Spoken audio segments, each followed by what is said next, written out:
Halo, salam periklanan. Dengan saya Dr. Hendra. Kita mulai topik hari ini adalah peran dari iklan dalam komunikasi pemasaran terpadu atau bahasa Inggrisnya Integrated Marketing Communication. Saya ulangi, IMC itu adalah Integrated Marketing Communication atau komunikasi pemasaran terpadu. Sering sekali dikatakan ini adalah promotion mix ya atau bauran promosi. Nah, apa sih key point ataupun rangkuman yang akan kita pelajari hari ini? Nah, yang pertama, define the role of role of advertising within IMC ya.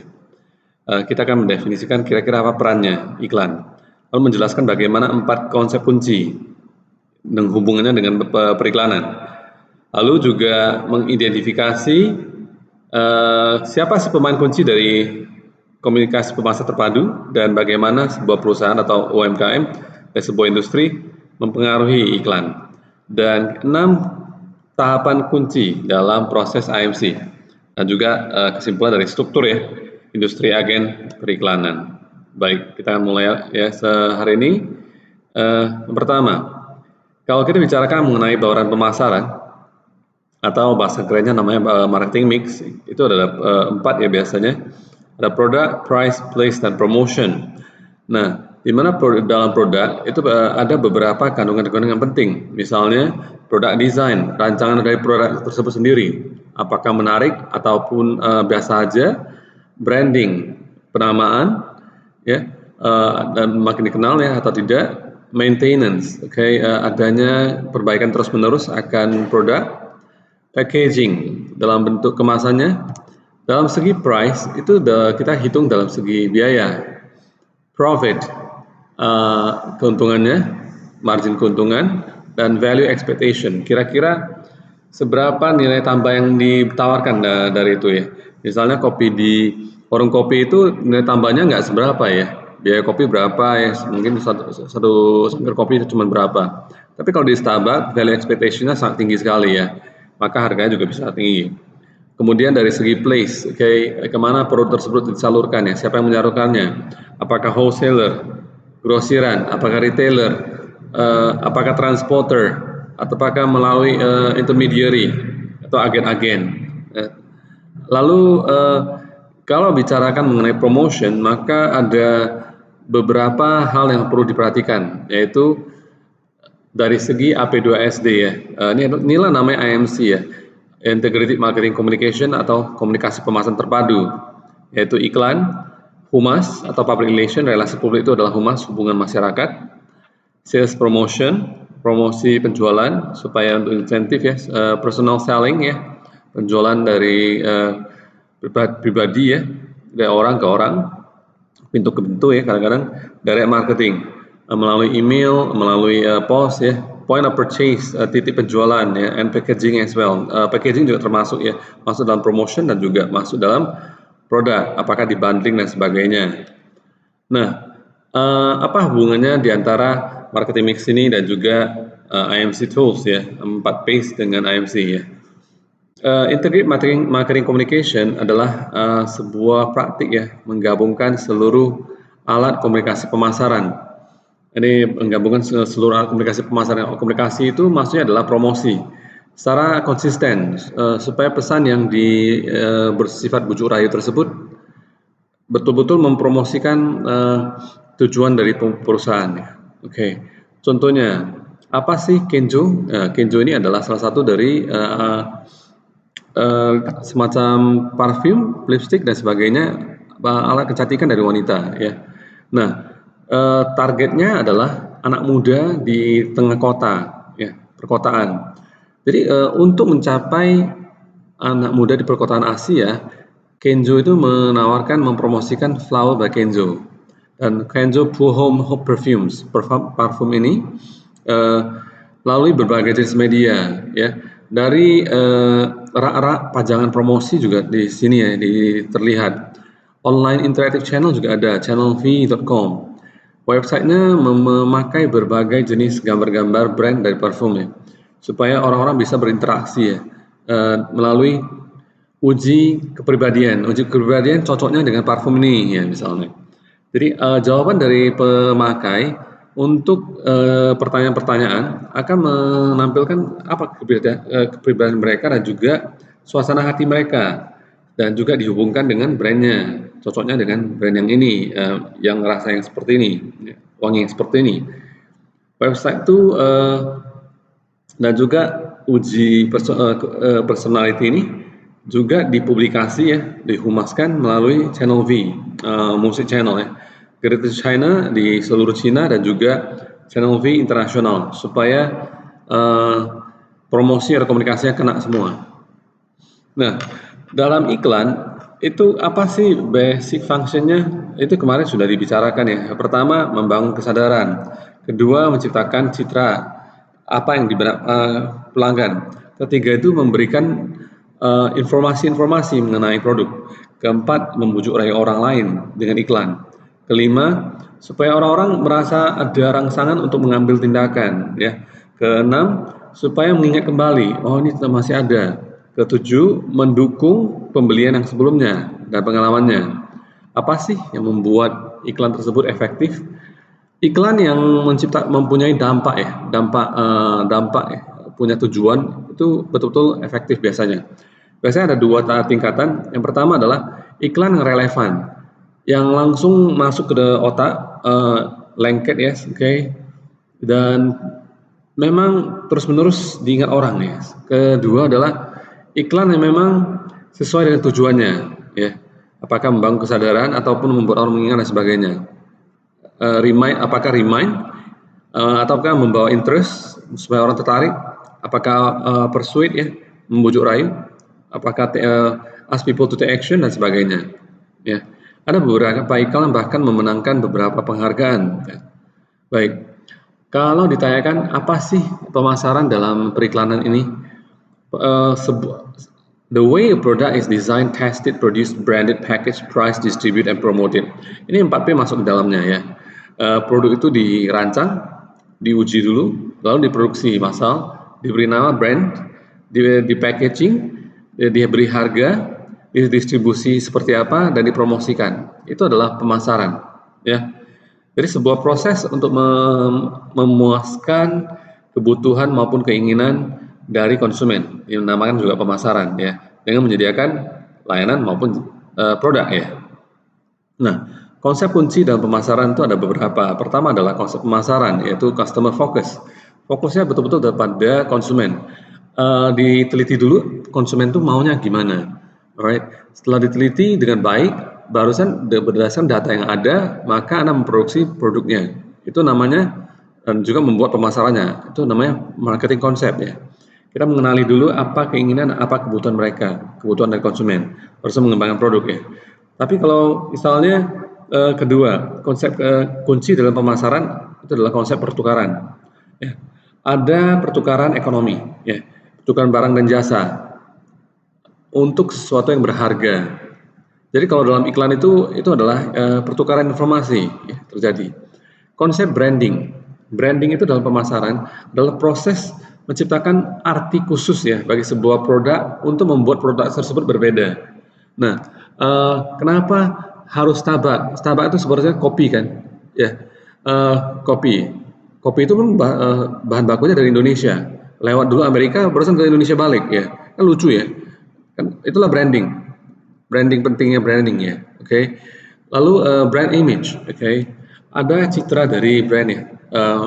Arti tersendiri.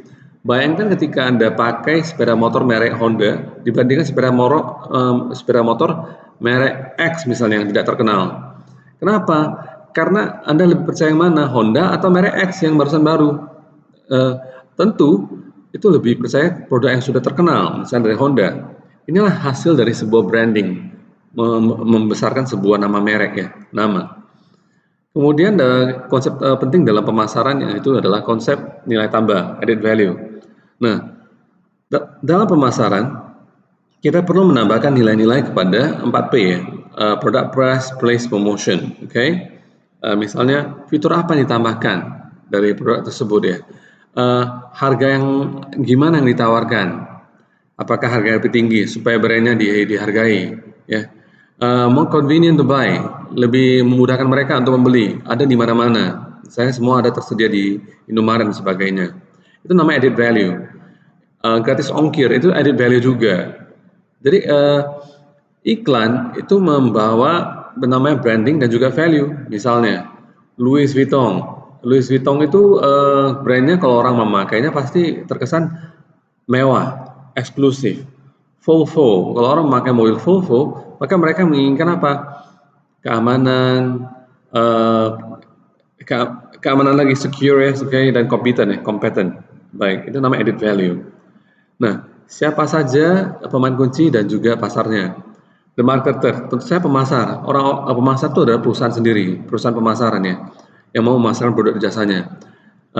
Atau juga pabrik bisa manufacturer, producing the product or offering it for sale, yang menghasilkan produk maupun hanya jadi agen penjualnya aja. Then the advertiser or client, pengiklannya ataupun orang kliennya, from the agency point of view, juga termasuk marketer ya, oke? Orang yang mengiklankan atau klien ya. Klien itu maksudnya orang yang membayar sponsor dari sebuah iklan ya, oke? Itu juga termasuk marketer. Supplier and vendors kedua. Siapa sih supplier? Orang yang memberikan barang dan jasa kepada kita, yang menyediakan barang dan jasa ya, vendor ya, oke? Misalnya Anda perusahaan restoran, Anda pasti perlu kecap-kecap ya dari berbagai jenis merek ya, dengan berbagai jenis harga. Anda akan coba dulu bersama-sama dengan pimpinan dan juga bawahan Anda, ya, untuk dicoba mana supplier dan vendor yang paling baik, paling cocok dengan perusahaan ini, yang mengambilkan nilai tambah dari perusahaan ini, alright? Inilah perusahaan lain yang memproduksi materi dan juga bahan-bahan yang dipakai dalam pembuatan produk atau jasa. Distributor atau retailer, orang-orang membantu kita mendistribusikan barang dan jasa ini. Berbagai jenis perusahaan yang terlibat di dalamnya ya, baik dalam pabriknya sendiri sampai ke proses ke final ke pembeli akhir ya. Oke. Apa sih yang dinamakan pasar? Kalau pasar itu sendiri adalah tempat di mana pertemuan pembeli dan penjual ya. Sekarang ini bisa saja secara di dunia maya, virtual world ya. Bisa juga di dunia fisik karena harus menyentuh dan sebagainya, melihat dan sebagainya. Harus merasakan dan merasakan nyaman dan sebagainya. Dalam definisi pemasaran, pasar itu adalah a particular type of buyer ya, jenis tertentu dari pembeli. Ya, semacam kelompok tertentu dari pembeli ya. Misalnya pasar anak muda, youth market ya, atau pasar sepeda motor dan sebagainya. Baik, kalau jenis-jenis pasar itu bisa dikatakan ada beberapa jenis ya. Itu bisa dikatakan Anda bisa melihat gambarnya ini ya. Ada professional and trade advertising, ada juga consumer advertising ya. Mana yang diperlukan? Kalau professional and trade advertising yang di cover adalah reseller, lalu institutional, lalu business to business, B2B atau industrial. Kalau untuk consumer, namanya consumer advertising. Jadi beda ya. Jelas ya sekarang ya. Jadi kalau consumer itu orang-orang yang mau membeli produk untuk pemakaian pribadi atau keluarganya atau keluarganya. Itu adalah consumer. Jadi iklannya namanya consumer advertising. Tapi pada saat bisnis Anda, iklan Anda dijalankan untuk business to business, B2B atau industrial, dibuat oleh perusahaan yang membeli produk untuk dipakai dalam bisnisnya mereka atau dalam membuat produk lain, misalnya pabrikan ya, ataupun konveksi misalnya, business to business ya. Alright. Lanjut institutional. Biasanya ini adalah perusahaan bisa profit, bisa non profit ya. Ya, yang memberikan Anda produk ya demi kebaikan dari masyarakat. Contohnya adalah sekolah ataupun kampus ya, termasuk institusional. Lalu channel ini terdiri dari reseller, saluran ya, seller atau intermediary. Inilah orang bilang agen atau broker atau penengah atau makelar ya. Oke. Mereka termasuk di dalamnya adalah pengecer, grosiran, wholesaler, distributor yang membeli produknya untuk dijual kembali. Contohnya department store, hypermarket dan sebagainya. Walaupun ada beberapa hypermarket ataupun department store yang memang langsung memproduksi sendiri, ya itu namanya factory outlet. Baik, saya kira jelas ya. Kalau untuk B2B, institusional dan reseller, itu namanya iklan gimana? Professional and trade. Saya kira jelas ya.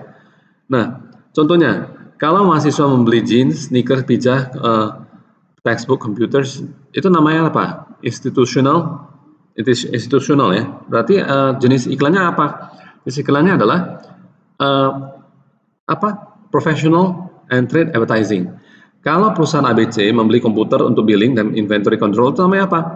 Untuk perusahaannya sendiri kan, dipakai sendiri ya, supaya bisa memproduksi barang dan jasa ya.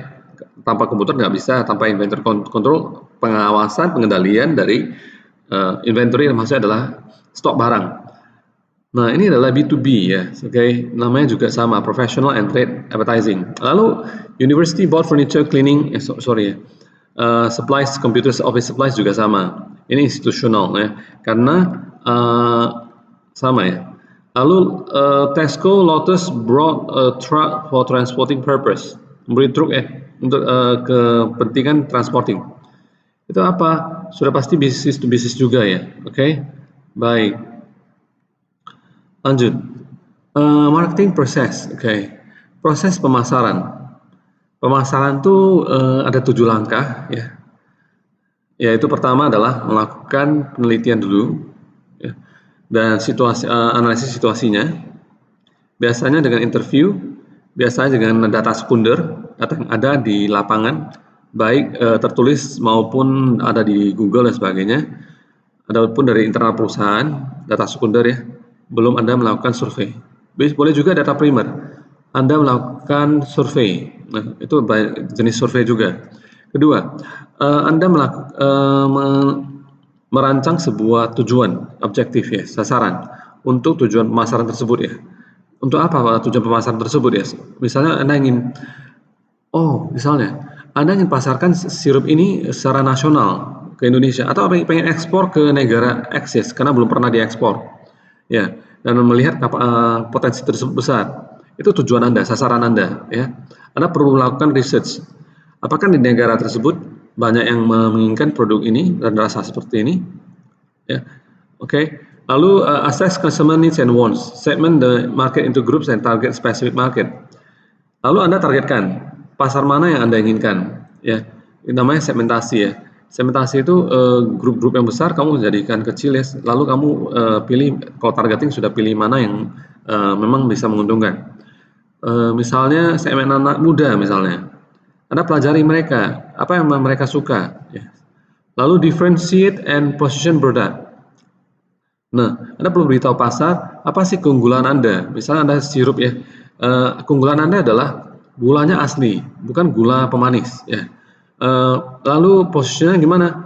Ini adalah produk yang sehat dengan barang berkualitas tinggi dan sebagainya. Develop marketing strategy and lalu kembangkan produk price place promotion, harganya gimana, produk packagingnya gimana, cara promosinya gimana, dan cara penjualnya mau gimana, mau pabrikan langsung dan sebagainya. Lalu akan Anda jalankan proses pemasaran tersebut dan mengevaluasi. Ternyata apa yang berhasil, apa yang tidak. Yes, inilah proses pemasaran secara singkat ya. Oke. Dalam hal mensegmentasi sudah pasti STP ya, segmenting, targeting, positioning ya, atau differentiation as well. Membuat differentiation supaya ada positioning, supaya apa yang ada di benak pelanggan itu betul-betul melekat. Nah, beberapa terminologi dalam pemasaran yaitu produk kategori, target market, dan brand ya.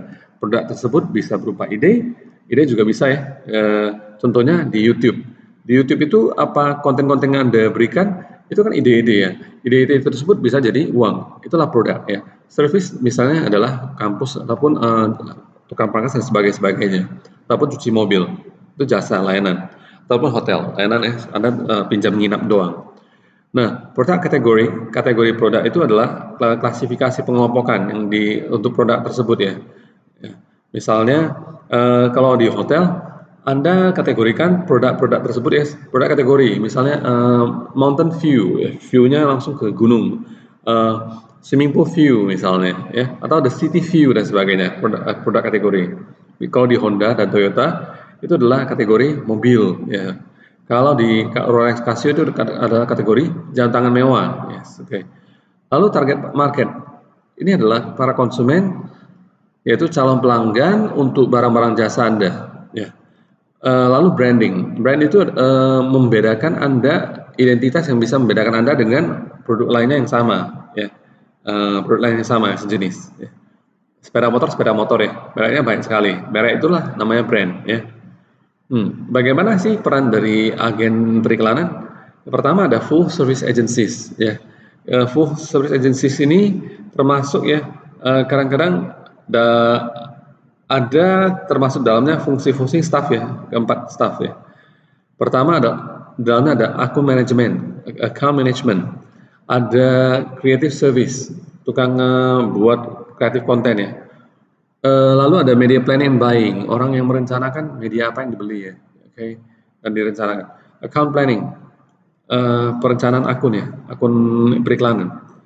Juga termasuk accounting, traffic, production, and HR department, termasuk di departemen SDM, produksi, departemennya lalu lintas ya, peredaran barang dan jasa, dan juga termasuk pembukuannya. Ada specialized agencies.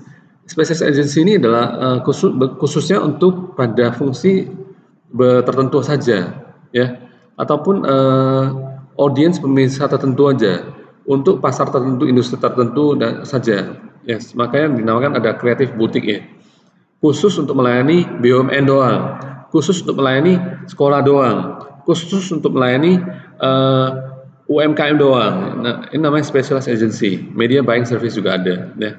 Jasa layanan membeli media. Nah, ini penjelasan dari akun manajemen ya. Contohnya adalah account director, direktur periklanan ya, management supervisor, account eksekutif ya. Ini tugasnya sebagai penghubung antara klien dan agensi ya. Gimana maksudnya? Misalnya kita ingin beriklan, iklannya kemana? Saya ingin iklan di misalnya Metro TV ya, tapi saya nggak tahu caranya gimana. Nah, perusahaan periklanan A misalnya, dia tahu caranya. Saya minta tolong mereka supaya bisa iklan ke Metro TV. Nah, mereka adalah account management. Tugasnya antara saya, klien yang ingin beriklan, melakukan komunikasi bisnis, atau promosi dengan agency, right? Bisa dipahami ya, agen Metro TV ya.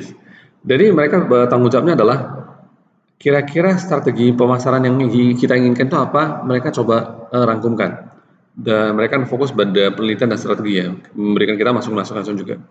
Lalu creative development, contohnya adalah copywriter, director, orang-orang yang creative content ya, dan sebagainya. Orang-orang menulis, misalnya kalau kamu melihat salah satu dari film variety show yang terkenal namanya Running Man. Running Man tuh tidak ada skripnya, nggak sama seperti pembuat film yang lainnya. Dia cuma menulis gambaran kasar game-game apa yang harus dilakukan mereka dan permainan apa yang harus dilakukan apa di mana.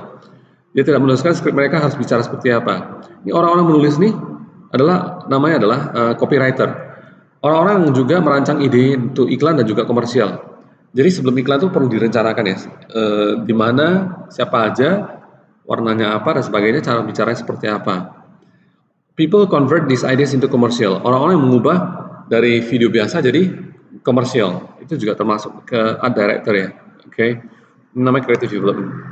Media planning or buying. Orang-orang yang merekomendasikan klien alat media apa yang paling efisien dalam menyampaikan pesan ini ya.